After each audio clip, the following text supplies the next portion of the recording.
Hey everybody, this is going to be my first full-length knife sharpening video, so carefully position the camera. I don't have any fancy contraptions for that, but it's amazing what you can do with a music stand and some various appurtenances.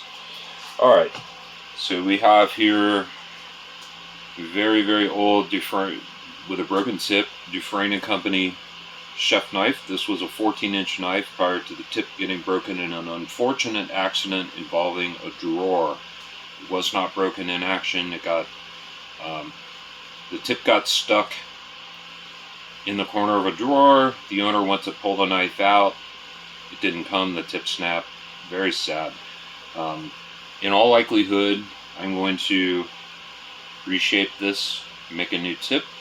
I'm probably just going to bring the top down to the existing edge and preserve the shape of the cutting edge. But I've decided to sharpen this knife up and use it a bit to see if I like that profile or if I want to do something more the opposite and bring the edge up to the top or whatever. So I decided the only way I'm going to figure that out is to use the knife. But today we're going to sharpen it. And the first thing that's going to happen is I'm going to grind away this extra bit of bolster that's sticking out.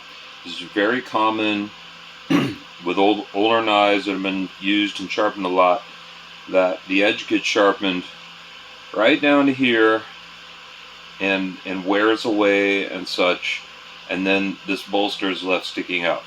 And this is very bad because when you're on the cutting board, the bolster will not let the heel of your knife, the cutting edge, touch the cutting board. So when you're cutting things, you're not getting all the way through. So these bolsters are very thin. They're designed to be able to be ground down as needed to keep it level with the cutting edge. So the first thing we're going to do is I have my Atoma 400 grit diamond plate. These diamond plates are great for repair work. They stay absolutely flat. They cut very smooth and evenly, and they are great for grinding. So if there's chips in the blade or whatever, you can go on. They won't deform, they won't hollow out, and they basically last forever. So the first thing we're going to do is get busy on this bolster and bring it down around where the cutting edge is.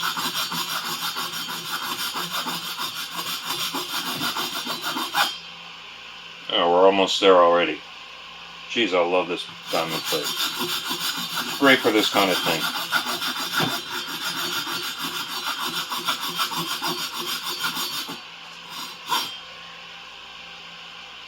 Alright, and we're there. Wow, that was easy.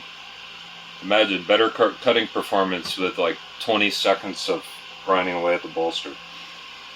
So now I'm going to bring the edge down there.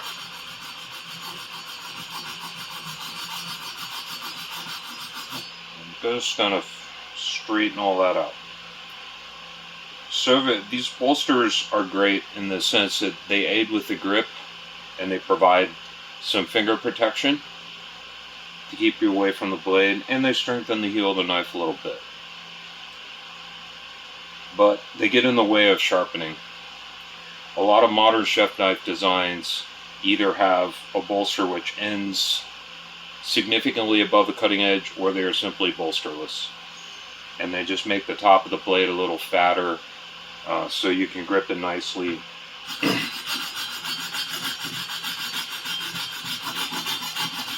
I'm just going to round it a little bit. We're going to get rid of this diamond plate here in just a moment.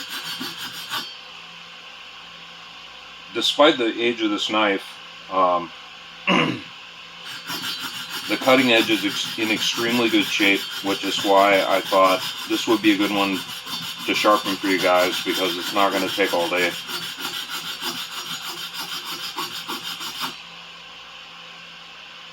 Alright. That's pretty good. So we got a nice little Chinese speck here now where that got ground down.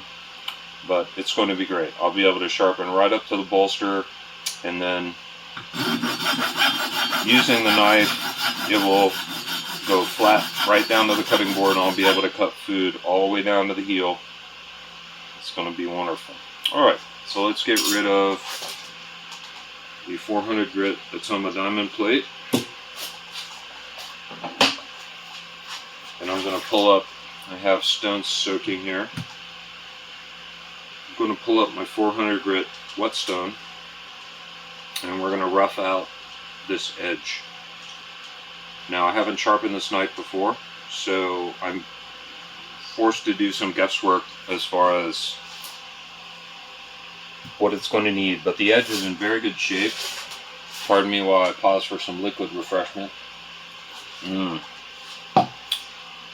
The edge is in very good shape. There's not a single chip or depression or waver anywhere along the edge. I was really impressed with that when I polished this up this morning. Alright, so the key to sharpening is basically you're rubbing the knife against whetstones, and you want to pick the appropriate angle for the edge. This is going to be something, you know, like this. You want a bevel. You want to make a bevel on the edge of the knife, and on this side it will be the other way. So this is a coarser whetstone. It's not my coarsest, but I love this 400 grit whetstone because it's very hard. It removes metal pretty quickly, but not so much that you can get yourself in trouble by stroking 2 or 3 too many times on a spot. And it also stays extremely flat. And it's funny that other whetstones in the same series that I own are much softer and get bowed out pretty evenly. Alright, so I'm going to start, the left side with the edge facing away from me is the hardest side for me. So I'm going to start on that side. And I'm going to lift the heel of the knife off the stone, so we're running the edge. And we're going to start slowly back and forth. And the goal here is to create a little bevel and reach the edge all the way down the length of the blade. This is a very long blade, which means I have to do more work. And we want to keep as consistent of an angle as we can all the way down the length of it.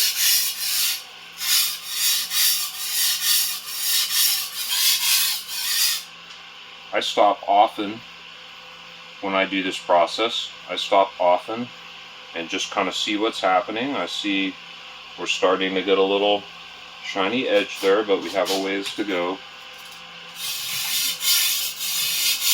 And the goal is to raise a burr on this top side of the knife. So when I have a burr all the way down from heel to tip, then I can switch sides.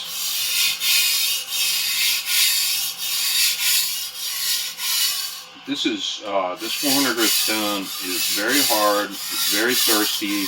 It's such an anomaly in the stone family that I got it from. That it belongs to, I should say. The 220, I have the 220 and the 600. In fact, those two stones are currently holding my phone on the music stand at appropriate angles so y'all can see what's going on. Alright, we're already making a nice little bevel there. No burr at all yet. We've got a little ways to go. I like to sprinkle a little water along the blade and rinse the slurry off periodically. You never rinse the slurry off the stone. The slurry, it's like a putty that forms on top of the stone, and it's a mixture of particles from the stone that wear off and bits of metal from the knife, and the slurry helps you sharpen. So you can add a little water periodically, sprinkle a little water on the stone.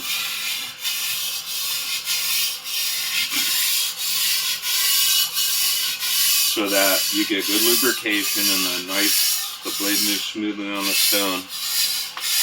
But if you rinse your slurry away, you're just wasting it, basically. So my 220 grit right now, if we were using that, would already be coated in slurry, and you would see it like being pushed around in piles on the stone. This 400 grit does not give up its material nearly as easily. But you can kind of see the slurry along the edge, and I just do that periodically, so I try to keep this even from heel to tip. Most of our time today is going to be spent on this stone. Once we move past this stone, it's going to get faster. Alright, I've already got a little bit of a burr at the heel.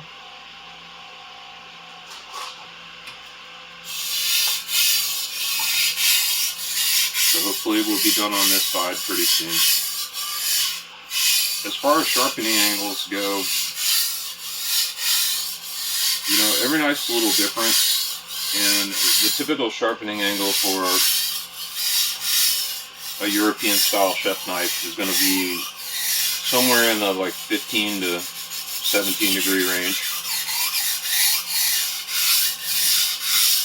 The exact angle you use is much less important than keeping it consistent and getting a good crisp edge, because most of the cutting power happens right at the tip. Alright, let's do another pass. A pass is back and forth and working the entire length of the blade. It's like one pass.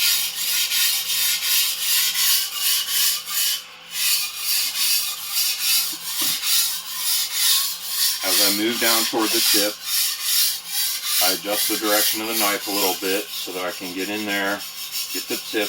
I do a lot of the tip work up in these kind of forgotten corners of the stone that tend not to get touched much.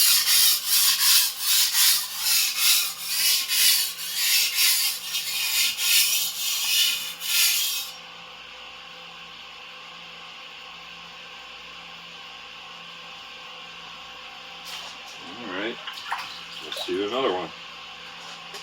You can possibly see a little glinty, shiny bevel along there forming. It's looking very good. It just needs more.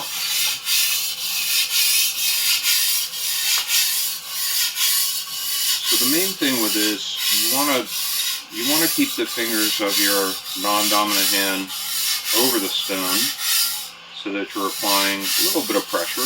You don't push down hard on these things. You want to apply more pressure as you're moving back from the edge. When you're pushing the edge forward, if you apply too much pressure, you will start cutting into your stone and wear it away. So I always kind of ease up going this way and then push down a little going back that way. And it's just important to keep the blade moving. You don't want to sit in one spot too long. And then once I get up toward the end, kind of do a little of this.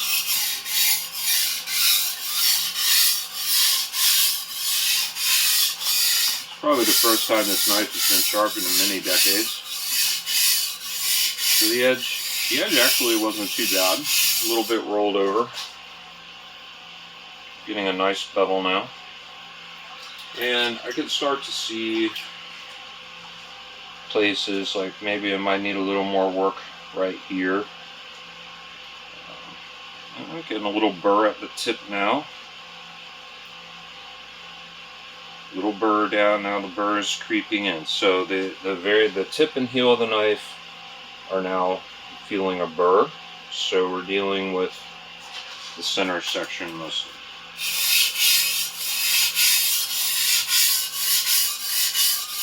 So let's pick up the speed a little bit now that we've had introduction to knife on the whetstone motion. I don't usually have to talk while I'm doing this, so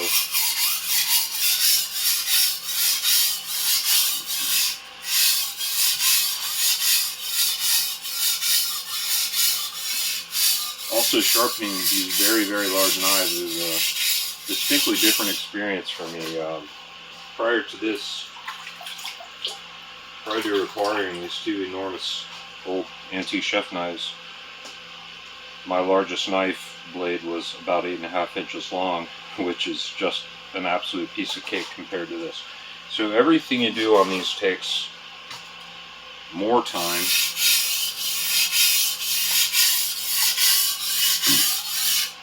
Maybe I should have put this on the 220. I figured the 400 would put a burr on it pretty quick, but the 400 stone has the neatest, coolest scraping sound. It's got like the best timbre of all those stones. Once we get past the 400, once I get on the 1000 grit, you're not really going to hear it too much.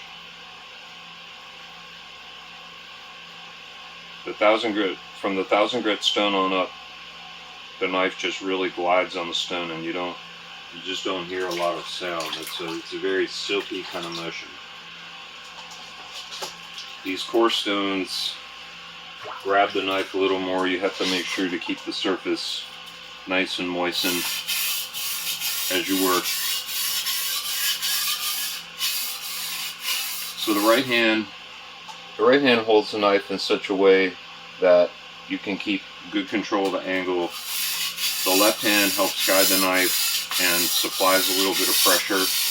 And as you work the knife across the stone, simply move those fingers, keep them down pretty close to the edge, like maybe ½ inch from the edge. Don't do like I did early on and get them too close down there, and then you start getting little slices from the burr as it's being raised.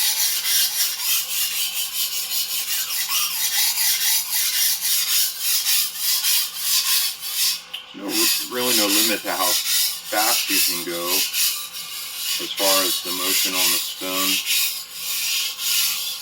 I think whatever speed you can control is ideal.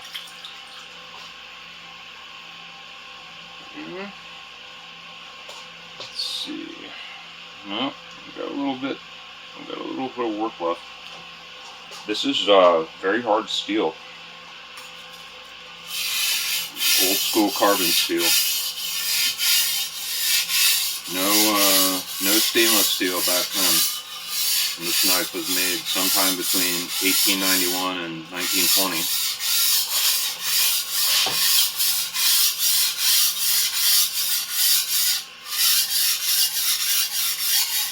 It's going to be a lot of fun when we get over to the other side. That's the side that's easy. It's the left side of the knife is much trickier for me, at least. Oh, starting to feel a burr down most of the blade. We're almost there. Alright, got a little bit left to do here, but we're definitely getting there. And the other side may not take quite as long to reach that point. So why don't we just work on the part that doesn't have a burr? Well, you don't want to spend too much time on one part of the knife because you'll create a flat spot. This entire edge has a very it's a fairly straight edge, but the entire thing has a very subtle curvature that aids with cutting action. And you do not want flat spots on your blade. And so it's very important, unless you're doing a repair to take a deep heavy chip out or something and you're kind of having to reshape the entire blade to accommodate that, it's much better to continue working the entire edge of the knife evenly. All too often these old knives have been worn so unevenly that they do get flat spots, and they get hollowed out here by the bolster, and they get, you know, all kinds of things that are very difficult to correct later. Whereas if they'd just been sharpened evenly over time, over their whole life, then they'd be in a lot better shape. Alright, we're getting close.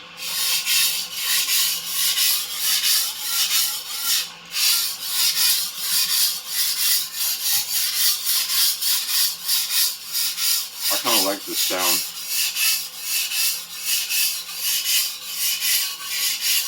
It's just satisfying somehow.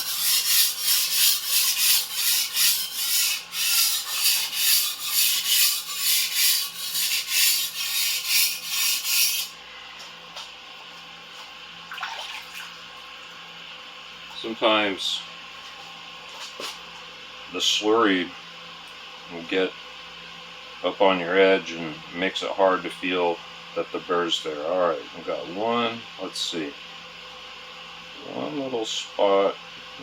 No, it's there. There's one little spot without burrs, so we need a little more work right in this area. When it gets down real close, then I might focus in. Alright, one spot there, so we've got just a couple little spots. So I'm going to do one more pass and see if that gets us there.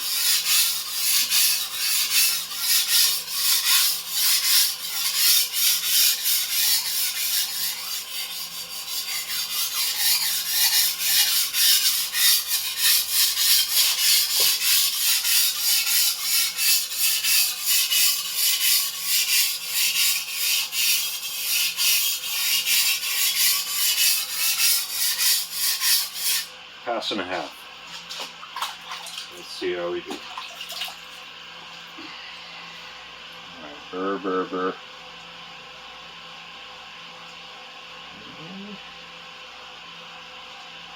I think we may have it. Ah! Darn it. Alright, right there. So just a little more.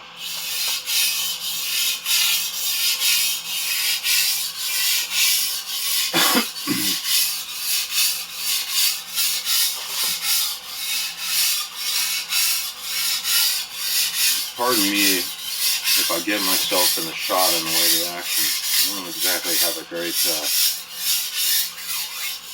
camera setup here. I'm even more amateur as a videographer than I am as an eye sharpener.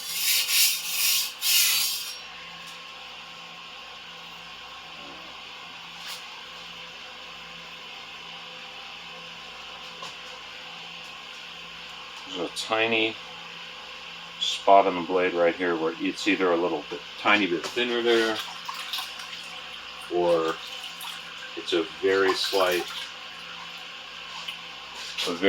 sunken area that's invisible from the naked eye, and I'm just not. It's right there. I can feel the burr just starting to form. So let's just do a couple gentle strokes right here and see if we get there. It's kind of an important part of the knife to have sharp. I mean, 2 or 3 inches in front of the heel, that's where a lot of chopping happens, which is probably why that spot's worn out a little bit. Very common spot to be a little bit overworn compared to the rest of the blade. So close. Alright, here we go again. The biggest mistake you can make in sharpening is to move on from a coarser stone too soon. If I don't get this sorted on the 400 grit stone, if I move on to the 1000 grit and that spot isn't sorted, the 1000 grit's going to take 3 times as long to get there. So if I don't get there with this stone, I'm not going to get there on the next stone, except with great difficulty. Very important to make sure at any stage in this process. I'm starting to get a really nice crisp bevel all the way down there, which is pretty to see. Oh yeah. Oh yeah. Alright, tiny spot left. And now I can start to see it's depressed right there. Just the tiniest bit.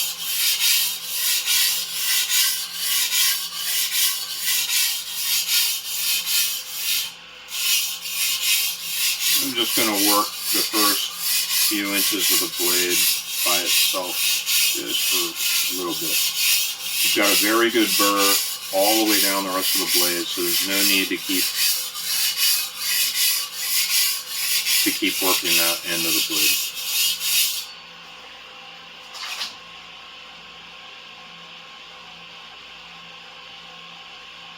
These are the things that demand a lot of patience. Once this initial sharpening is over, the longer, this is most of the time. Once this is over, then, and I get all these little tiny imperfections in the edge sorted out, future sharpenings will go much faster.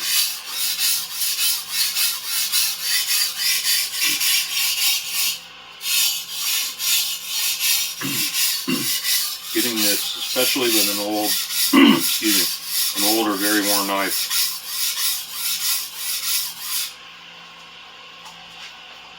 getting this initial sharpening out of the way, getting this coarse work done is paramount. Alright, we're there. So, now, the moment we've all been waiting for, I get to flip the knife over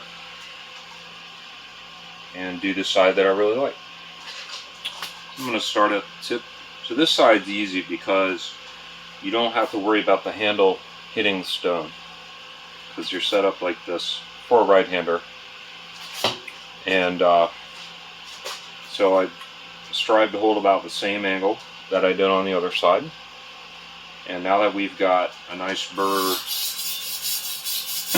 on this side of the blade, of course the first thing that's going to happen as we work this side is it's going to grind the burr off.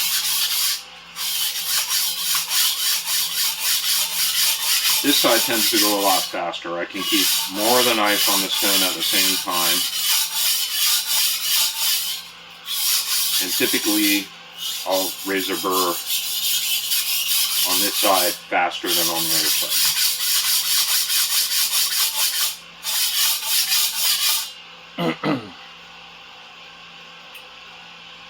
Yes, and I've already actually raised a burr down the entire side. So, wow, that was fast, right? So I'm just going to have a little look. Depending on how the knife was sharpened in the past, one side may be more curved than the other, and it causes, you have to do more work. The edge is a little thicker on one side than the other. Alright, still got a little. I'm going to do another couple of quick passes just to even out this bevel, because we raised a burr and there's barely even a visible bevel there, which means that the edge of the knife was slightly off center one way or the other. So we're just going to even that up a little bit. This won't take very long. Very important to keep your fingers walking down the blade. Keep the pressure right where you intend to be working. So as you do each pass, on the next stone, I'm going to turn my body angle slightly and get a little more out of the way so you guys can see the circle.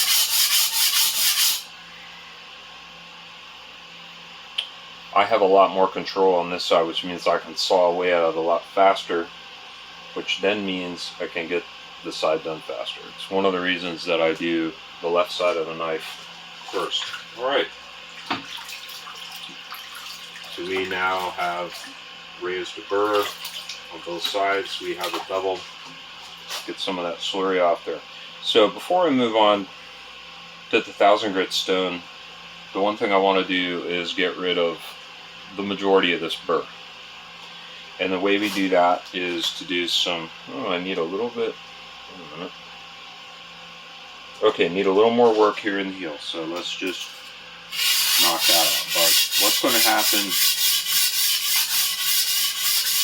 once I have got this heel section completely sorted out,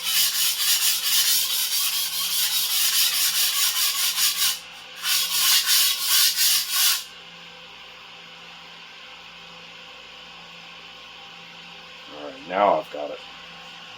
Just a little more right there. That sunken spot, I reached it on the one side, but again, it's going to take just a little more time.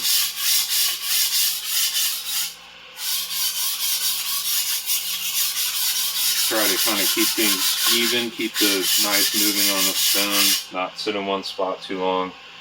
Alright, that's looking a lot better. Alright, now we got it.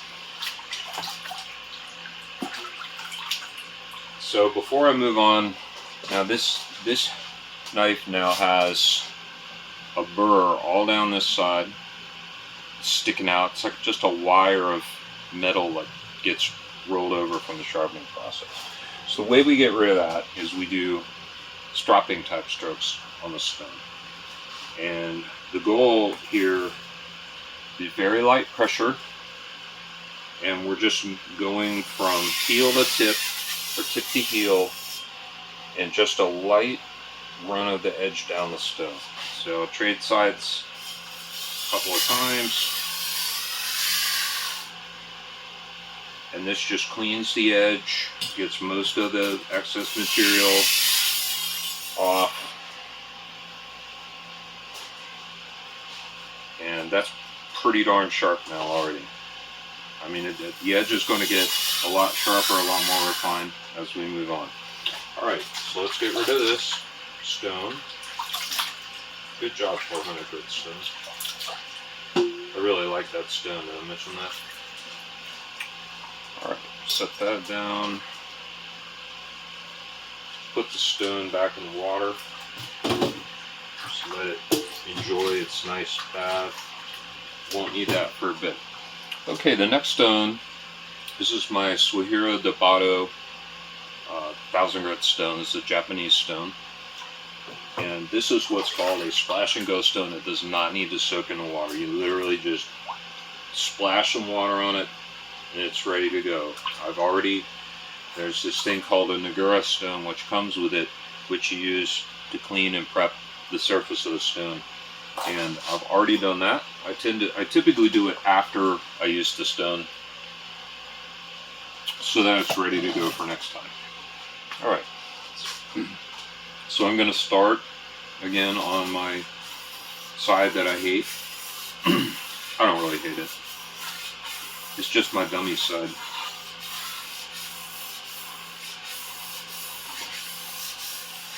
And you can hear this stone is very whispery.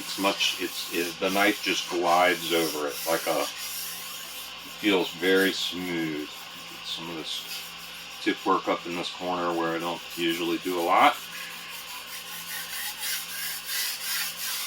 For a 1000 grit stone, these splash and go stones tend to be harder than soaking stones.